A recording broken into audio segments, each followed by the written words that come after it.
పరిశుద్ధాత్మ చేయు కార్యములు. పరిశుద్ధాత్ముడు వివిధ కార్యాలు మన జీవితంలో చేస్తూ ఉంటాడు. అవి మనము గమనించగలగాలి. పరిశుద్ధాత్ముడు చేసే కార్యాలు చాలా అద్భుతమైనవి.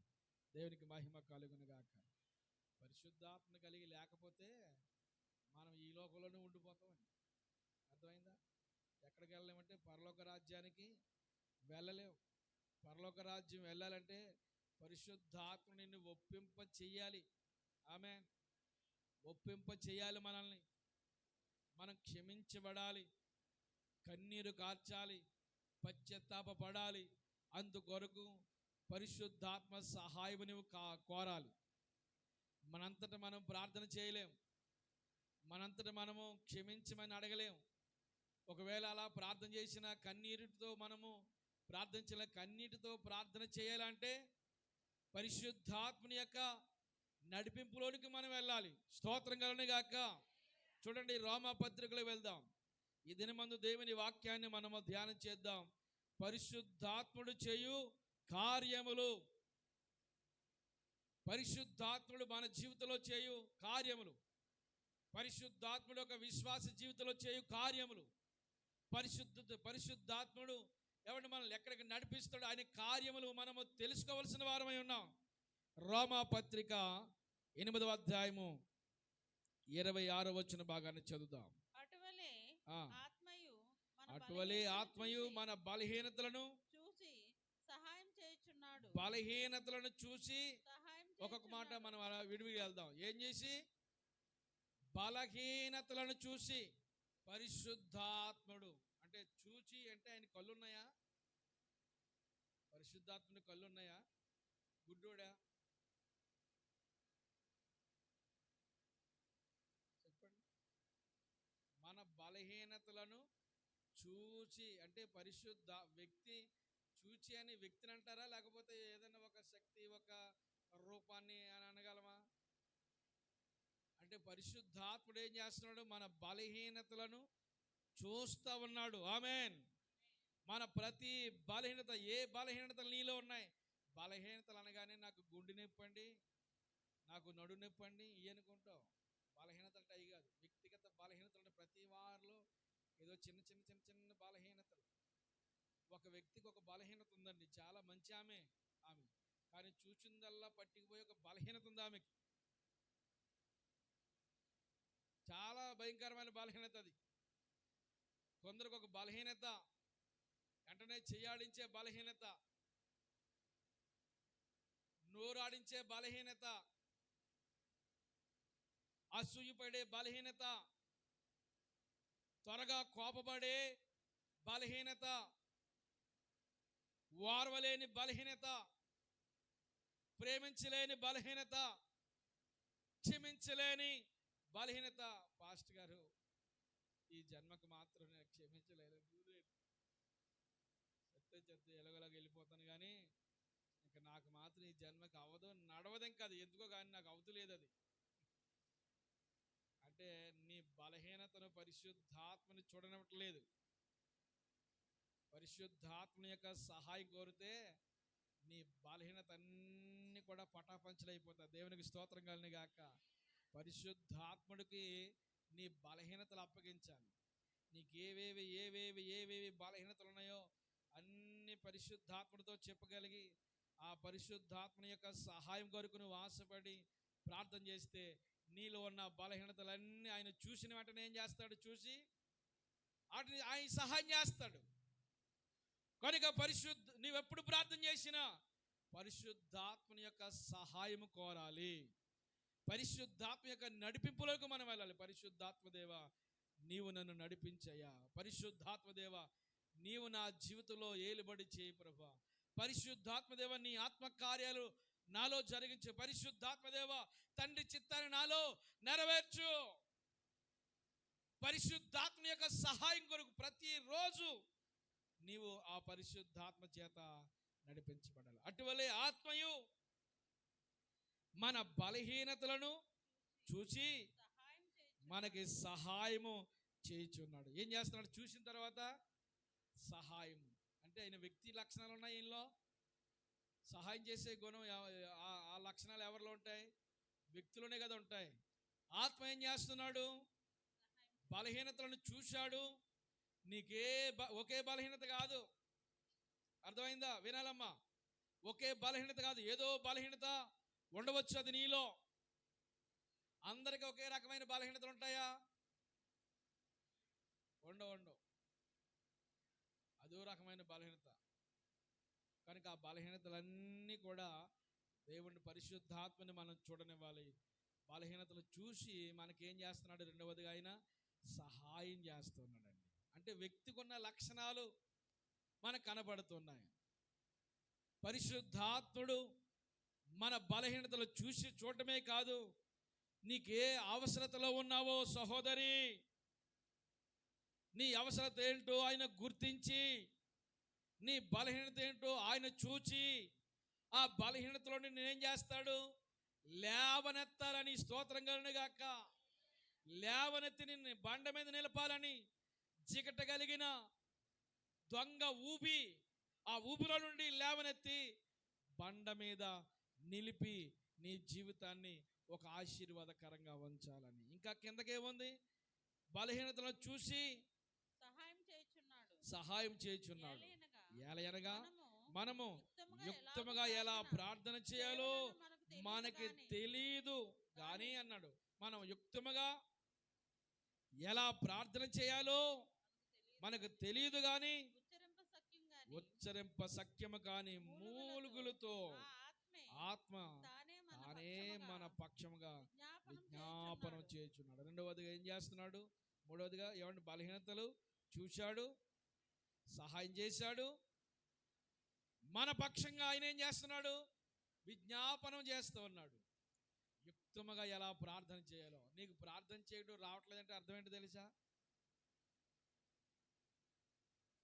చెప్పండి, మీరు చెప్పి తెలిసిపోయింది కదా. ఇంకా ప్రార్థన చేయడం రావట్లేదంటే దాని అర్థం ఏంటి?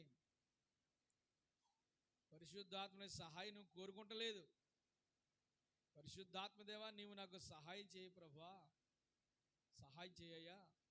యుక్తంగా ఎలా ప్రార్థన చేయాలో నీవు నాకు హెల్ప్ చేయని పరిశుద్ధాత్మని యొక్క సహాయం నువ్వు కోరాలండి. ఏమంటే సహాయం కోరకుండా ఆయన సహాయం చేస్తాడా? సహాయం కోరకుండా సహాయం చేస్తాడు ఆయన. నీకు ఏ అవసరతలోనో, ఏ బలహీనతలో ఉన్నావో, ఏ పరిస్థితిలో ఉన్నావో, ఏ స్థితిలో నీవు పడి ఉన్నావో, ఆ స్థితి నుండి నీవు కోరుకుంటే కొన్ని సార్లు చూడండి, మనంతట మనము మన అలవాట్లు మానుకోలేం. మాందారే అనుకుంటాం కానీ మానలేం. అది మన బలహీనత. సీరియల్ చూడకూడదు అనుకుంటావు, అనుకున్నావు ఎప్పుడైనా? అనుకున్నావు కానీ సమయం అవతలకి కుర్చీ పెట్టుకున్నావు, పేటట్టుకున్నావు, అక్కడికే వెళ్ళిపోతావు కదా. సీరియల్ చూడకూడదమ్మా వాక్య ప్రకారంగానే అనుకుని ఎప్పుడైనా నీ మనసులో అనిపించిందా? అనిపించింది లేదు చెప్పరే, అనిపించింది. కానీ ఏం చేయలేకపోతున్నావు? మానవా మరి? మానవ్. అది మన బలహీనత. మన బలహీనత. నీ బలహీనత ఏదైనా కానీ దేవునికి అప్పగించు, దాన్ని ఏం చేస్తాడు? మన యొద్ద నుండి దూరపరుస్తాడు. దేవునికి మహిమ కలుగును గాక. మనం యుక్తముగా ఎలా ప్రార్థన చేయాలో మనకు తెలియదు. ప్రార్థన చేసేటప్పుడు పొడి మాటలు, ప్రార్థన చేసినప్పుడు పై మాటలు, ప్రార్థన చేసేటప్పుడు అలవాటు యొక్క ప్రార్థనలు, ప్రార్థన చేసేటప్పుడు లోతైన అనుభూతిలోనికి వెళ్ళకపోవడం, ప్రార్థన చేసేటప్పుడు ఏమండి మనకి ఇతరత్ర విషయాలన్నీ జ్ఞాపకం రావడం, ప్రార్థన చేస్తుండగానే అనేక రకమైన ఆలోచనతో మది నిండిపోవడం. మరి మనం ఎలాగో ఉచ్చరింపగాని సఖ్యముతో మూలుగులెడుతూ మనం ప్రార్థన చేయగలుగుతున్నామా? ప్రార్థన చేయటం లేదంటే పరిశుద్ధాత్మ యొక్క సహాయము నీవు కోరుకోవటం లేదు. దేవునికి స్తోత్రం కలుగును గాక. కొంతమంది ఆనాడు ఎఫెసీలో ఉన్న సంఘస్థులు అసలు పరిశుద్ధాత్ముడు ఉన్నాడు అనే సంగతే వారు వినలేదంటండి. తెలియదు అమ్మా, తెలియలేదు వాళ్ళకి. ఏమని? పరిశుద్ధాత్ముడు ఉన్నాడు, ఆయన సహాయం చేస్తాడు, మన పక్షంగా విజ్ఞాపన చేస్తాడు. ఉచ్చరింప సత్యము కానీ మూలుగులతో మనం ఎలా ప్రార్థన చేయాలో ఆయన నేర్పిస్తాడు అన్న విషయమే వాళ్ళకి తెలియలేదు. ఎవరైనా ప్రార్థన చేయమని అనగానే ఇందాక సహోదరు చెప్పింది కదా, దాని గురించి ఒక ప్రత్యేకమైన సమయమే తీసుకునే అవసరం లేదు. నీవు నడుస్తూ నడుస్తూ నడుస్తూ ప్రభువా నాకు ఎవరైనా ప్రార్థన అవసరం చెప్పారనుకోండి, కొన్ని సందర్భాల్లో మర్చిపోతారేమని వెంటనే ప్రార్థన చేసేస్తాను. ఒకవేళ కొంచెం ఇంకా బాగా పెద్ద ప్రార్థనలు అవసరతలు ఉంటాయి కదా, అలాంటివన్నీ బలిపీఠం దగ్గర తెచ్చి ఇక్కడ ప్రార్థన చేయడం జరిగింది. వెంటనే నీ ప్రార్థన దేవుడు ఏంటా. కొన్ని సందర్భాల్లో బండి మీద ప్రయాణం వెళ్ళి రాజమండ్రి వెళ్ళిపోయే వరకు కూడా ప్రార్థనే ఉంటుంది. ఒక్కొక్కసారి దేవునికి స్తోత్రం కలిగిన గాక. ఏదైనా ప్రాంతానికి వెళ్ళినప్పుడు అండ్ కొన్ని సందర్భాల్లో ఒక్కొక్క అవసరత జ్ఞాపకం వచ్చినప్పుడు ఆ అవసరత గురించి ఆటోమేటిక్గా మనం తెలియకుండానే ప్రార్థనలోనికి వెళ్ళిపోతూ ఉంటాం. పరిశుద్ధాత్మ యొక్క నడిపింపులో నువ్వు ఉండాలి తప్ప కానీ నీ నడిపింపులో ఉండకూడదు. హల్లెలూయా. నీ నడిపింపు నీ జీవితానికి ప్రమాదం తీసుకొస్తుంది. నీ నడిపింపు ప్రజలకు ఇబ్బందికరంగా ఉంటుంది. నీ మాటలు ప్రజలను వినసంపుగా ఉండవు. నీ మాటలో నువ్వు మంచి మాట అన్నా కానీ ఆ మాట ఎలాగుంటుంది ప్రజలకు? అవి ఆత్మపూర్ణుడిగా నువ్వు మాట్లాడితే ఏ మాట అయినా ప్రజలను ఆకర్షిస్తుందండి. ఆమె చెప్పమ్మా. మన వారు ఎక్కడికి వెళ్ళిపోయావు? ఆమె చెప్పు. స్తోత్రం కలిగిన గాక. పరిశుద్ధాత్మ యొక్క నడిపింపులో నువ్వు ఏ మాట మాట్లాడినా ప్రజలకి ఆకర్షణీయంగా ఉంటాయి, వినసంపుగా ఉంటుంది. నీ సహవాసం చాలా భలే ఉంటుంది, బాగుంటుంది, చాలా బాగుంటుంది. అదే నీ నడిపింపులో నువ్వు ఉంటే, నీ ఆలోచనలు నీవు ఉంటే, ఏమండి మన మెదడు ఎంత, మన ఆలోచనలు ఎంత, దేవుడి ఆలోచనలు ఎంత. పరిశుద్ధాత్ముడు ఏం చేస్తాడో తెలుసా?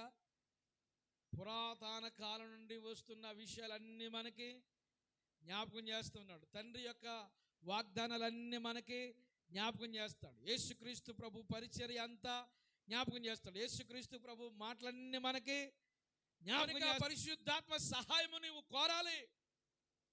పరిశుద్ధాత్మ నడిపింపు కొరకు ప్రార్థన చేయాలి. పరిశుద్ధాత్మ యొక్క ఆధ్వర్యంలో నడిపించబడాలి. దేవునికి మహిమ కలుగునగాక. ఉచ్చరింప సత్యము కాని మూలుగులతో మనం యుక్తముగా ఎలా ప్రార్థన చేయాలో మనకు తెలియదు కనుక ఆత్మ తానే మన పక్షంగా విజ్ఞాపనము చేయుచున్నాడు. ఆమేన్. మన పక్షంగా ఏంటి? విజ్ఞాపన. చెప్పాలి. విజ్ఞాపన. మన పక్షంగా ఏం చేస్తున్నాడు? ఆయన విజ్ఞాపన చేస్తున్నాడు మన పక్షంగా. నీవు నీ కంట్రోల్లోనే ఉన్నట్టు కనపడతావు, కానీ ఆత్మ తాను ఏం చేస్తాడు? నీ పక్షంగా ఒప్పింపజేస్తూ, మూలుగులెడుతూ, ఉచ్చరింప సఖ్యము కానీ, అంటే ఆ పదాలు కొన్ని సందర్భాల్లో మనుషులకి అది అర్థం కాకపోవచ్చు. ఈ మాట నేను మాట్లాడాను అన్నట్టు కాకుండా, మన అంతర్భావంలోంచి వచ్చిన మాటలు కాకుండా ఆత్మపూర్ణతలోంచి వచ్చిన మాటలు ప్రజల హృదయాలు పరితాపం చెందేలా చేస్తాయి. దేవునికి మహిమ కలుగునగాక. అలా మనం నడిపించబడాలండి.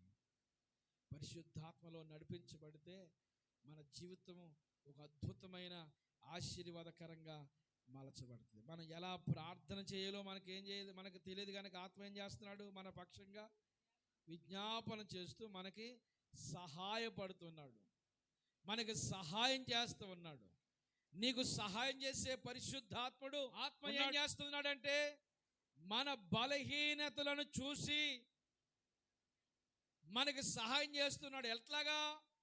మనం యుక్తముగా ఎలా ప్రార్థన చేయాలో మనకు తెలియదు గనుక ఉచ్చరింప సఖ్యము కాని మూలుగులెడుతూ ఎలా ప్రార్థన చేయాలో ఆత్మ తానే మన పక్షంగా విజ్ఞాపన చేస్తూ ఉన్నాడు. మన పక్షంగా విజ్ఞాపన చేస్తున్నాడండి. నువ్వు పరిశుద్ధాత్మ సహాయం కోరితే నీ పక్షంగా విజ్ఞాపన చేస్తాడు ఆయన. నువ్వు ఏ అవసరతలో ఉన్నావో, ఏ ఇబ్బందిలో ఉన్నావో, ఏ సమస్యలో ఉన్నావో దాని నుండి విడుదల కలగడానికి నీ జీవితాన్ని కన్నీరుమయముగా చేస్తాడు. ఏమంటే విజ్ఞాపన చేయటానికి మనకు సహాయం చేస్తాడు. మనకు సహాయం చేసినప్పుడు కన్నీటి ప్రార్థన దేవుడు చాలా త్వరగా కరిగిపోతాడండి కన్నీటి ప్రార్థనకి. అమ్మా విన్నావా? ఏ ప్రార్థనకి? కన్నీటి ప్రార్థనకి చాలా త్వరగా కరిగిపోతాడు దేవుడు. కన్నీటి ప్రార్థన మనకి రావాలి. కన్నీటి ప్రార్థన రావాలంటే ఆత్మ, ఎప్పుడైనా నువ్వు ప్రార్థన చేస్తున్నప్పుడు ప్రార్థనలుగా కన్నీళ్ళు వచ్చిన అనుభవం ఉన్నాయా? నాకు అలాంటివి ఎప్పుడు రావండి. కన్నీరు వచ్చిన అనుభవాలు ఏమున్నాయా? కన్నీటి ప్రార్థన గుండెలు బాదుకుంటూ పరిశుద్ధాత్ముడు ఏం చేస్తూ ఉన్నాడు? చావునకు లోనైన నీ శరీరమును ఆత్మ ద్వారా జీవింపజేస్తున్నానండి. చావునకు లోనైన నా శరీరాన్ని ఆత్మ ద్వారా జీవింపజేస్తూ ఉన్నాడు. పరిశుద్ధాత్మను చేసే కార్యాలు అవి. చావునకు లోనైన శరీరం, మరణానికి లోనైన శరీరం, మృతులమైపోతున్న శరీరం, దీన్ని ఏం చేస్తున్నాడు? పరిశుద్ధాత్ముడు ఆత్మ ద్వారా దీన్ని జీవింపజేస్తూ ఉన్నాడు. అదే 8వ అధ్యాయం 11వ వచనం చదివితే, రోమాపత్రిక 8వ అధ్యాయం 11వ వచనము, మృతుల్లో నుండి యేసును లేపిన వాని ఆత్మ మీలో నివసించిన ఎడల మృతుల్లో నుండి క్రీస్తు యేసును లేపిన వాడు చావునకు లోనైన మీ శరీరమును కూడా మీలో నివసించున్న తన ఆత్మ ద్వారా జీవింపచేయును. దేవునికి మహిమ కలుగును గాక. ఆ మాట మీరు అండర్లైన్ చేసి, చావునకు లోనైన మీ శరీరమును కూడా అంటే శరీరమును కూడా. నేను కూడా వస్తానని అనుకో, ఒకరు వెళ్తుంటే దాని వెనకాల ఏం చేస్తాం? నేను కూడా వస్తానంట. ఏమంటున్నాడు? చావునకు లోనైన మీ శరీరమును కూడా అంటే, చూడండి, యేసుక్రీస్తు ప్రభు శరీరమును సమాధిలో నుండి ఎలాగైతే లేపడం జరిగిందో, అలాగే మన శరీరమును కూడా చావునకు, దినదినము చావే కదా మనకి, దినదినము చావే, దినదినము మరణగండమే, దినదినము అపాయమే. అపాయం లేకుండా సేపు జోల్లో మనం ఏ పూట అన్న ఉండగలమంటే ఏ రోజు ఉండలేం. చావునకు లోనైన ఈ శరీరమును ఆత్మ ఏం చేస్తున్నాడు? జీవింపజేస్తా ఉన్నాడు. క్రీస్తుని కూడా, క్రీస్తు యొక్క ఎలాగైతే ఆయన మహిమలోనికి చేర్చబడ్డాడు, పరిశుద్ధాత్ముడు మన జీవితానికి ఎంత ప్రాధాన్యతో ఒకసారి మనం గమనించగలగాలి.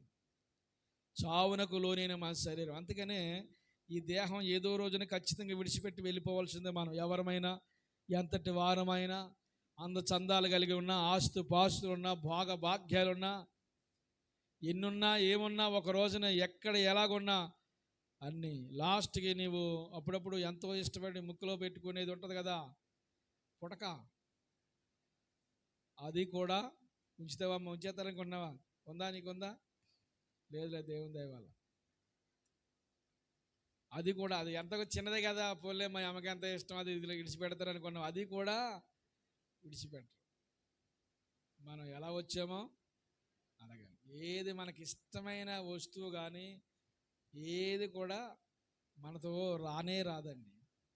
బంగారం, మా వదిన గారికి నెక్లెస్ అంటే ఎంత ప్రాణమో, ఎప్పుడు కనపడినా దాని గురించే ప్రతి సందర్భంలో చెప్తూ ఉండేది.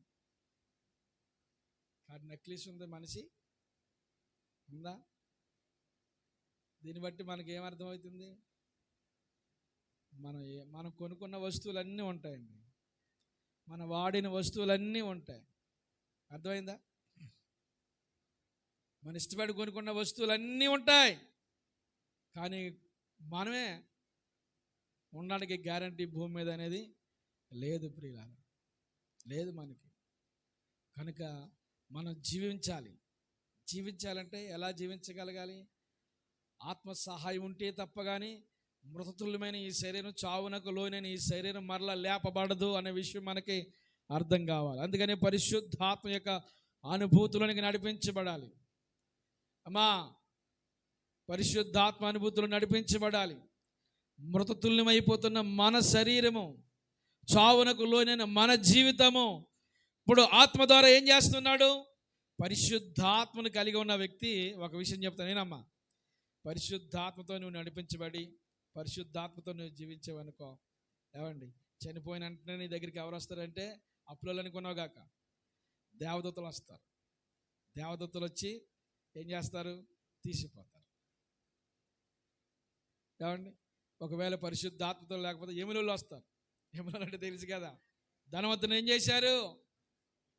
ధనవంతుడి దగ్గరికి ఎవరు వచ్చారు? వాళ్ళే వచ్చారు, యమునులు వచ్చారు. కనుక మనం పరిశుద్ధాత్మతో నడిపించబడాలి. పరిశుద్ధాత్మ యొక్క ప్రబోధన మనకు కావాలి. పరిశుద్ధాత్మ యొక్క సహాయం మనకు కావాలి. అందుకని ప్రతిరోజు పరిశుద్ధాత్మతో మనం ఏం చేయబడాలంటే నడిపించబడాలి. ఆత్మ కలిగించే ఐక్యతను మనము కాపాడుకుంటూ ఉండాలి. దేవునికి మహిమ కలుగునుగాక. సువార్త 28వ అధ్యాయము 2వ వచనంలో యేసుక్రీస్తు ప్రభువారు ఎలా తిరిగి లేచాడో ఆ సన్నివేశం అంతా మనకు కనబడుతుంది. భవిష్యత్తు కాలాల్లో కూడా ఎవరైతే యేసునందు విశ్వాసం ఉంచి పరిశుద్ధాత్మ చేత నడిపించబడుతూ ఉన్నారో, తండ్రి చేత వాగ్దానం చేయబడిన పరిశుద్ధాత్మను పొందుకుని ఎవరైతే నిత్యత్వం కొరకు కనిపెడుతూ ఉన్నారో, భవిష్యత్తు కాలాల్లో యేసుక్రీస్తు ప్రభు ఎలాగైతే తిరిగి లేచి పరలోకానికి ఆరోహణమై తండ్రి కుడి పార్శ్వన ఆయన ఆశీనులయ్యారో, భవిష్యత్తు కాలాల్లో ఆయన నమ్మిన బిడ్డలమైన మనము కూడా ఆ నిత్యత్వంలో ప్రవేశిస్తాం. దేవునికి మహిమ కలుగునుగాక. ఆత్మ తానే ఏం చేస్తున్నాడు? ఆత్మ ద్వారా సమస్తం కూడా మనకి సాధ్యం చేస్తున్నాడు. రోమాపత్రిక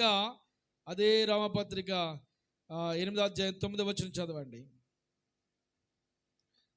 చదవమ్మా. దేవుని ఆత్మ మీలో నివసించిన ఎడల మీరు ఆత్మ స్వభావం గలవారే గాని, దేవుని ఆత్మ మీలో నివసించిన ఎడల మీరు ఆత్మ స్వభావం గలవారే గాని శరీర స్వభావం గలవారు కారు. ఎవడైనను క్రీస్తు ఆత్మ లేనివాడైతే వాడు ఆయన వాడు కాడే కాదు. క్రీస్తు ఆత్మ లేనివాడైతే ఏ ఆత్మ?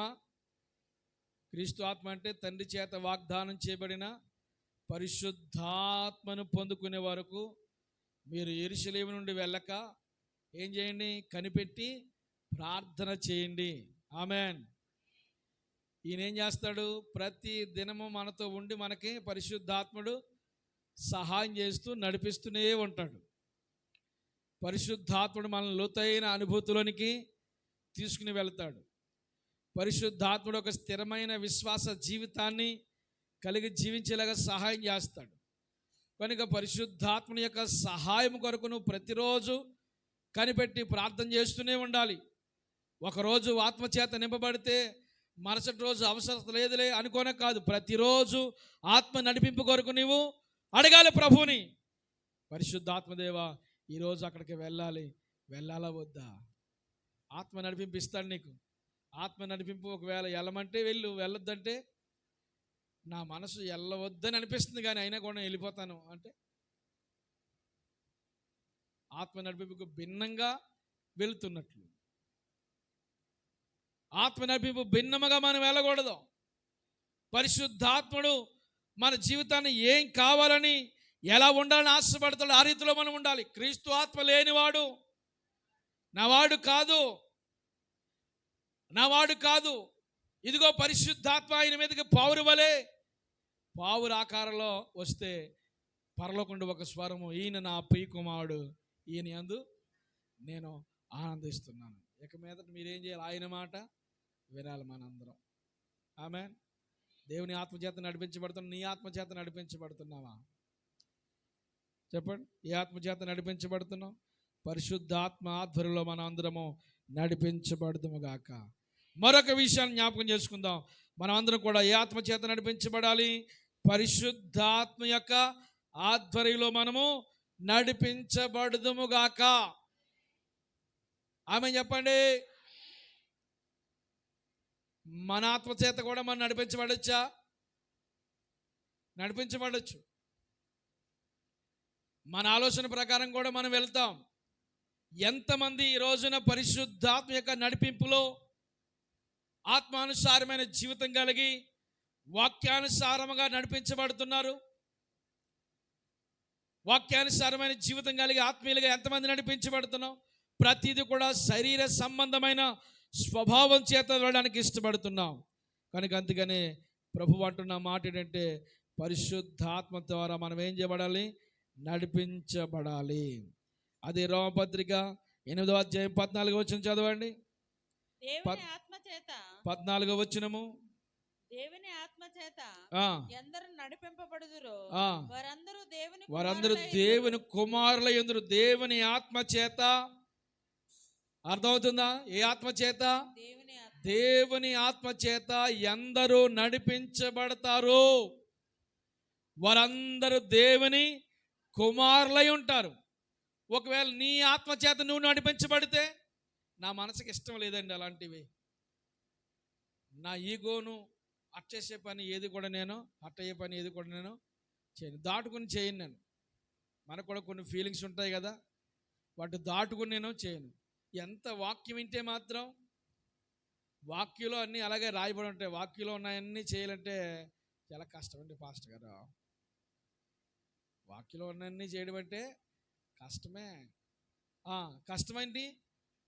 ఇక్కడ కష్టం అంటే మరి అక్కడికి ఆయన రావడం, అమ్మా నువ్వు పరలోక రాజ్యం రావడం కష్టమేనాడు అనుకో, అప్పుడు ఏం చేస్తావు?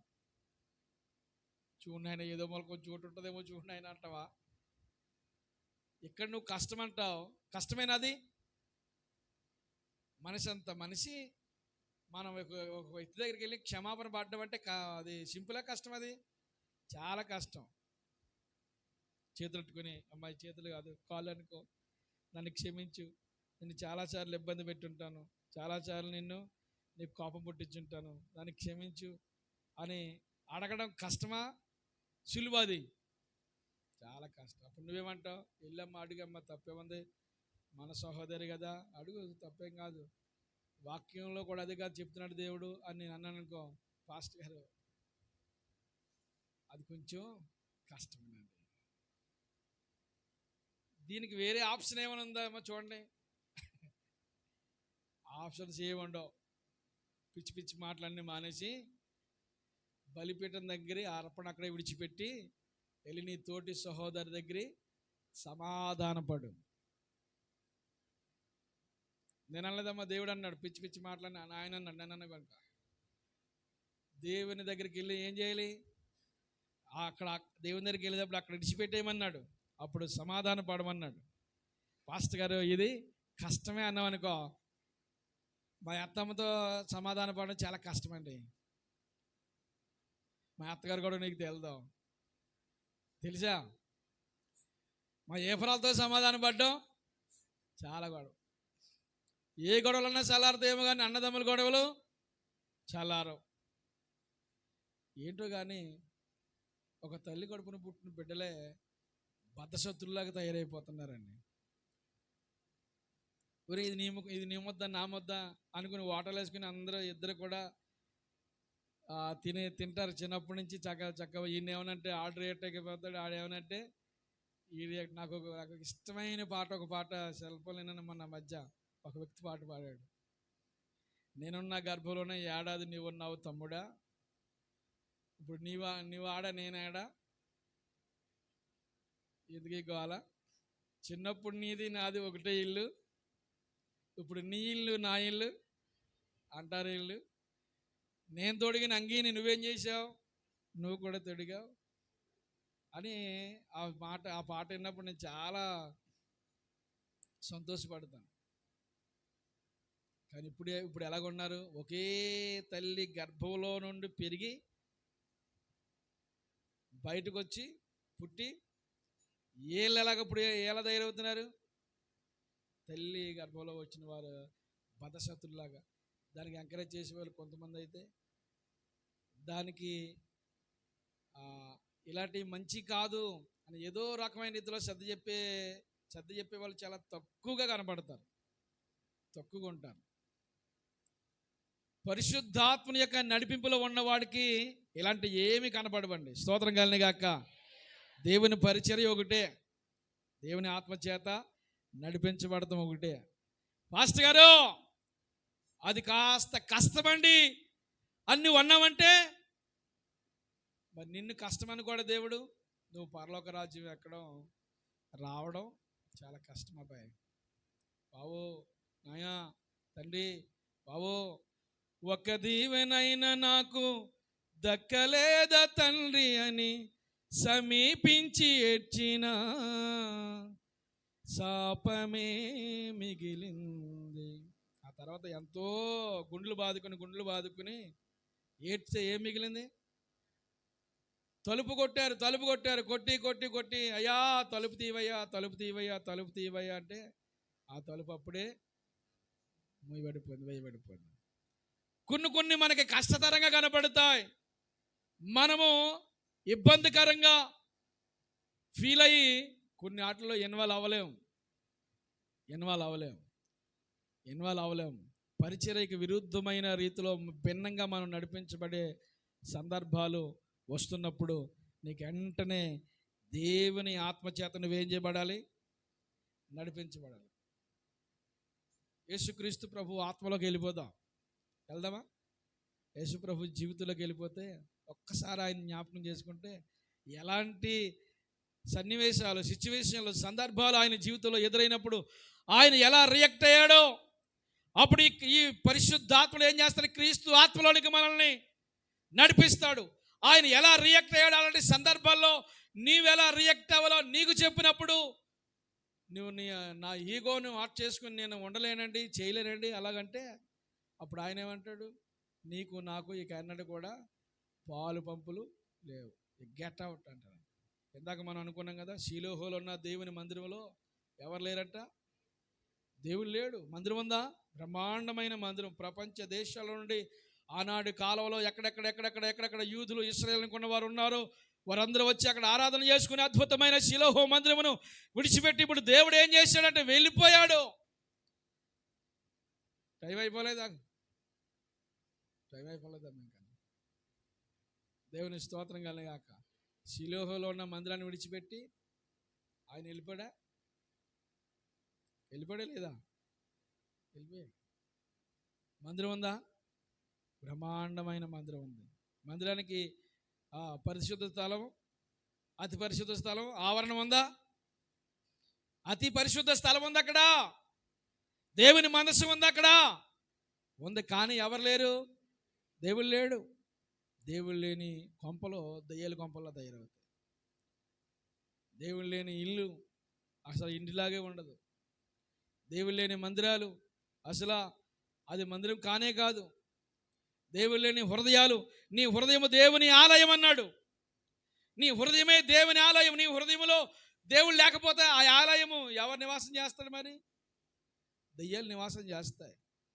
కనుక మన హృదయం ఎలాగ ఉందో ఒక్కసారి మనము ఆలోచన చేసుకుందాం. కనుక మనం ఏం చేయబడాలంటే పరిశుద్ధాత్మ చేత నడిపించబడుదుముగాక. దేవుని ఆత్మ చేత ఎందరైతే నడిపించబడతారో ఆ కింద ఇంకొక ఆత్మ ఉంది.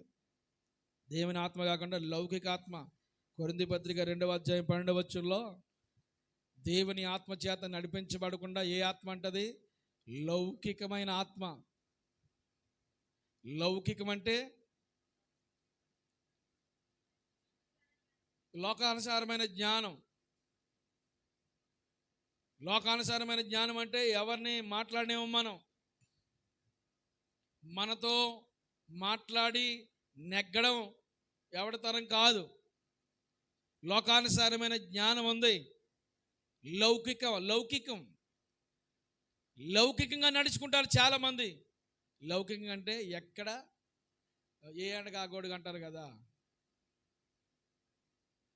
అలాంటి లౌకికమైన మనస్తత్వాలు కలిగి మనం ఉండకూడదు. దేవుని ఆత్మచేత శుద్ధమైన హృదయంతో నడిపించబడుదుముగాక. హల్లెలూయా. మొన్న మా మనవడు మిల్కి ఉంటే ఎందుకో కుదురుండగా ఒక దెబ్బ కొట్టానండి. ఇబ్బంది పడ్డాడు. అలా కొంచెంసేపు అలాగేలాగన్నాడు. కొంచెంసేపు తర్వాత మర్చిపోయి తాతయ్యారండి అని వస్తున్నాడు. అన్నీ మర్చిపోయాడు. చిన్నపిల్లల మనసులో తెల్ల కాగితం లాంటిది అంటుంది ఆమె. ఆ తెల్ల కాగితం మీద రక్తపు మరకలు జలగొడదాం మనం. అర్థమైందా? ఏంటి రక్తపు మరకలు? రే మనం దెబ్బలాడుకున్నావురా, వాళ్ళ ఇంటికి వెళ్ళకో. ఈ రక్తపు మరకలు పెద్దోళ్ళిద్దరికి గొడవ అయిన చూడండి, ఆటోమేటిక్గా పిల్లలు కట్ అయిపోతారు. ఎందుకు కట్ అయిపోతారు? ఆ జ్ఞానం వారు వాళ్ళకి వస్తుంది, లేకపోతే వీళ్ళ మొప్పారు ఏంటో తెలియదు. పెద్దలు చెప్పేస్తారు. ఏమండి? అలాంటి మంచి క్రైస్తత్వం కలిగిన రోజుల్లో మనం నివాసం చేస్తూ ఉన్నాం. మన జీవితం దేవునికి అనుకూలంగా మలచబడాలి. మనం ఒక తెల్ల కాకితీలో తయారవ్వాలి. స్తోత్రం కలిగిన గాక. ఆ చిన్నపిల్లల వాడిని ఎందుకు జ్ఞాపకం చేశాడంటే, కుట్టినా కానీ ఆడే మరుక్షణమే మర్చిపోయాడు. చిన్న మాట అన్నా కానీ అది మరుక్షణమే మర్చిపోయాడు. మనము లోపల కత్తులు పెట్టుకుని బ్రతుకుతున్నాం. ఆత్మ ఏం చేస్తాడు? మన పాపమును గురించి ఆయన వచ్చి పాపాన్ని గురించి, నీతిని గురించి, తీర్పుని గురించి, పాపము, నీతి, తీర్పుని గురించి ఆయన ఒప్పింపజేసి మన జీవితాన్ని అద్భుతకరమైన ఆశీర్వాదంతో నింపడానికి ప్రభు ఇష్టపడుతూ ఉన్నాడు. ఒప్పుకోవాలి ప్రతి విషయాన్ని. అందరూ మోకరించండి, అందరూ మోకరించండి. ఒప్పుకోవాలి, ప్రతి విషయాన్ని ఒప్పుకోవాలి. ఒప్పింపజేస్తున్న పరిశుద్ధాత్మ సహాయం కొరకు నీకు ఏ రీతిలో ఆయన సహాయాన్ని కోరుతావో నీవు ఆయనకి నిన్ను నేరుగా అప్పగించేసుకోవాలి. మనము పరిశుద్ధాత్మ యొక్క సహాయం కొరకు మనము ఎదురు చూస్తూ ఒప్పింపజేస్తూ మన జీవితము ఒక ఆశీర్వాదకరంగా ఇష్యోపుతో మనం కడగబడాలని, హిమము కంటే తెల్లగా మార్చబడాలని